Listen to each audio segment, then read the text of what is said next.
Well, welcome to part 2 of how I'm planning out my Zenith 750 Super Duty build. Let's dive right in.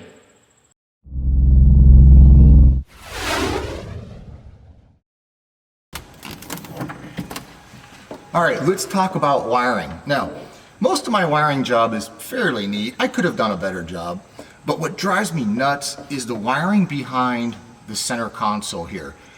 It is a disaster. It looks like spaghetti. And the reason why is it started out being neat, but there's so many wires coming into here, and a lot of those wires are shielded cable with like 3 wires inside, and you know, one wire might go to a switch, and then one goes up here to the firewall to where the ground block is. So they split off and go different directions, which really made it hard or difficult to do neatly. What I plan on doing differently in the Super Duty is I'm going to start all of the wires from the switches, and then I can do it really nice and neat, and then run those wiring cables to wherever they need to go. That will clean up the wiring behind here. Luckily for me, you guys can't really see the wiring behind here unless you poke your head in. So it's something I just want to do differently. I really want to clean up the wiring and make it look as neat as possible. All right, now up front here you can see I have a USB charge port from Guardian Avionics, and these are rather expensive. I think these are around $200 or $250. Now the reason I paid a lot of money for a good USB charger is because I'm not an electronics expert, but what was explained to me is if you go to Amazon and get a charge port for like $7, those cheap charge ports will always put out the current to charge your battery. So if you have your iPad or your iPhone plugged into a cheap charger and your battery is fully charged, it will keep putting out that charge voltage, which could overheat your battery and possibly catch it on fire. So with these ones, what was explained to me is when your battery reaches 100%, these actually stop charging. So you don't have to worry about overcharging your battery. But anyway, so I plan on putting another one of these definitely in the Super Duty, but since there is a seat in the back, I'll probably add another one to the back seat. One of the things I do like that I did on the Cruiser that I plan on doing again is polishing the gear instead of painting it. I like it because I don't have to worry about paint chipping off the gear. Now this will depend a little bit on the paint scheme, whatever I choose for the Super Duty, but if the polished gear goes good with the paint scheme, I will definitely polish the gear again instead of painting it. On the back of my landing gear, I have the brake lines coming down through an aluminum tube going into the brakes. It's a very simple, easy way to do it, and I like this, and I plan on doing the same thing on the Super Duty. Now, one of the things I might do differently is my brake lines come out of the bottom of the fuselage, and then like you can see here, they come down through the tube to the brakes. I've seen some people where they have their brake lines come out of the side of the fuselage, like right here. So it would just come right out and then right down. I kind of like that idea. The thing that's nice about it is there's nothing hanging down below the airplane to maybe get caught on some weeds or tall brush or something like that if you're flying in the backcountry. So I will definitely look at the option of having the brake lines come out of the side of the fuselage. While we're back here, we can talk about fuel lines, because in my Cruiser here, I have steel braided fuel lines from Aircraft Specialty. They go from the wing all the way down. They come to the center of the fuselage and then forward. Now those fuel lines, you know, you can't say anything lasts forever, but basically those fuel lines last almost forever. And you don't really need to worry about replacing them. The other thing that's nice about them is that they are flexible, which means that if I ever end up in an accident or something like that and I flip over or crush the front of the airplane, who knows, those fuel lines will bend instead of breaking like a solid aluminum fuel line would, and you kind of maybe eliminate the possibility of having a fire hazard that way. So Aircraft Specialty is where I got these fuel lines, so I'll be ordering more from them. Another idea I have for my Super Duty bush plane is, if you remember in the beginning of the video I was talking about draining the battery if I'm out on a mountaintop somewhere trying to charge a phone or run an air compressor for a tire or something like that.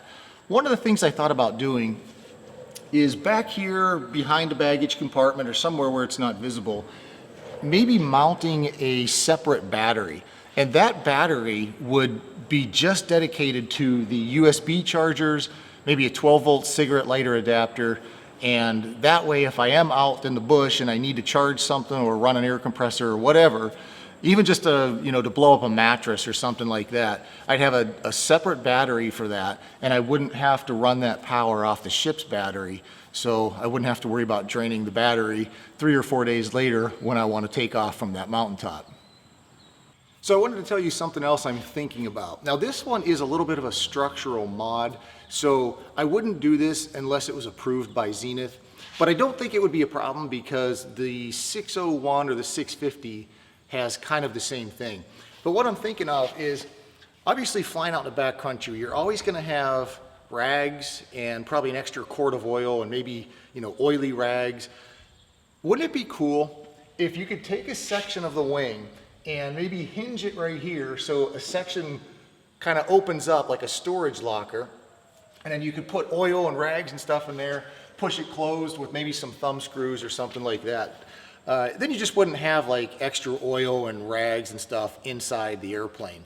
So that's something I want to ask Zenith about, if I could cut a hole in the bottom of the wing and just have like a small storage locker like the 650s have on the top of the wing. Now, just because I think lights are cool, I want to have a lot of lights on the Super Duty. Now, I have Aero LED wingtip nav and strobe lights on my Zenith Cruiser, which I really like. And I have on the leading edge, I have a recognition light that I just bought from Amazon. It seems to work really well. But I want to add a lot of lights to the Cruiser. I'll have probably a beacon on the top of the airplane, a beacon on the bottom, the Aero LED navs and strobes, and on the tail, I got this little plastic piece for the Super Duty, and what it does is it goes on the back of the tail like that, and you can mount a rear-mounted strobe on the tail of the airplane. Now, you don't really need it because the strobes that are on the wingtips are legal, but it's just an extra light on the back of the airplane that I think would look pretty cool. I also want to add a couple landing lights or forward-facing recognition lights. Like I said, on my Cruiser here, I just have one on the right wing. I'll probably add another one on the left wing also for the Super Duty. Now, I think something that most people who have flown in or own a high-wing Zenith are familiar with is the banging on the side of the fuselage at very slow airspeeds. And it's just caused by the turbulent air because there's big flat panels here that air kind of bangs against. Now, there is a fix for that, and if you can tell on the camera here, there's an L angle riveted to the inside here as a stiffener. And what some people do and what I'm going to do on the Super Duty is I'm going to add another one here going the opposite direction. So instead of just a diagonal, I'll have a cross shape.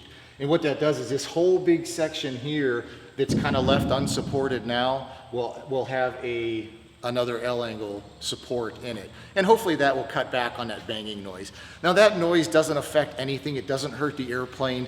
It's just something that I don't really want to hear when I'm flying. All right, I think the last thing I want to talk about is just a general overview of what I plan on doing, or how I plan on kind of assembling, I guess, the Super Duty. And that is on this airplane, I bought the kit, and then shortly after that, I bought all the avionics for the panel. I bought the UL power engine, and then the engine and the panel components just sat for years before I needed them. Or I would mount them, and get them mounted and stuff, and then I'd take them out until I had to paint the airframe and do all that kind of stuff. So I think a better way to do this on the next time around is I'm going to build as much as the airframe as I can. In fact, to complete the airframe, like the wings will be done, the tail, the airframe, and then I'll paint all those components. Then once it's painted and ready to go, then I can order the instruments and the engine, and that guarantees that I get the newest equipment instead of buying something now and then waiting 2 years until I actually need to install it. The other problem with that is like this UL power engine, I bought it 2 years before I needed it, and in those 2 years, they had a bunch of service bulletins come out for that engine that I'm getting updated now. So the longer you wait to buy an engine, all those service bulletins would have already been done. And then when you buy the engine and you're ready just to mount it on the airplane, it's the newest engine with no service bulletins out there. So, and same with avionics. You know, if you buy an avionics now, by the time you actually need them 2 years from now, they might be outdated. They might come out with something new by then. So those two big items I want to wait until the very last to buy. Now, again, for the general overview, I was going to talk about the paint schemes and paint and things like that, but that's actually going to be a separate video because that's actually a lot of information. Because in that video, I want to show you how I make or design paint schemes on the computer and how I make these kind of illustrations. So it might be better just to talk about that later. And also, I still haven't figured out a paint scheme. I have a bunch of samples drawn up, but nothing that just really strikes me as something that I just absolutely love. So I'm still working on coming up with a great paint scheme, and you know, so that'll be all in another video you can watch later. But for now, that concludes this video. Thank you so much for watching. Guys, I always ask that if you like the video, please give it a thumbs up and subscribe and leave a comment, because all that stuff helps my YouTube channel grow and it helps me bring you guys more content. So, see you next time.